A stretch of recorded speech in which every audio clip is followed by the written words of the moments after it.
And it was one of the really hard things I had just doing my research on Anita directly. So I thought it would be really interesting to share her story, to kind of share her side of things.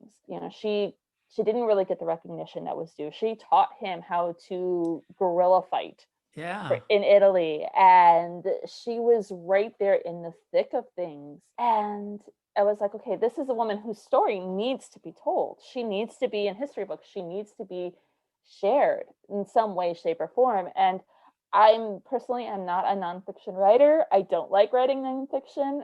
It makes me feel like I have to eat my vegetables every time I do.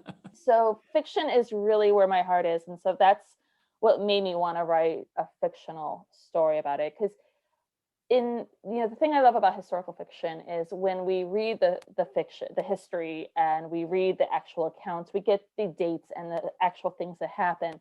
But when you go into historical fiction, we get a sense of what things might have been like. We kind of get more of that empathy that could go with Right. it, that feeling of what it would be like to fall in love with this man, to leave your home and go across the world with him, and to experience those losses. And so that was one of the things that really brings me into historical fiction in general. I had no idea Hmm. that he had a South American wife. I found that all fascinating, and it's a great book with a history lesson, but it keeps your interest really, really well.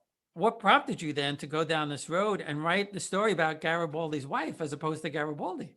I when it comes to Anita, her story, when it comes, she kind of became this footnote in Garibaldi's history. When other people wrote about her, and you can see it in some of the history books about Garibaldi. It was like footnote, he was married to Anita, or sometimes they would put blatantly wrong information Mhm. about her.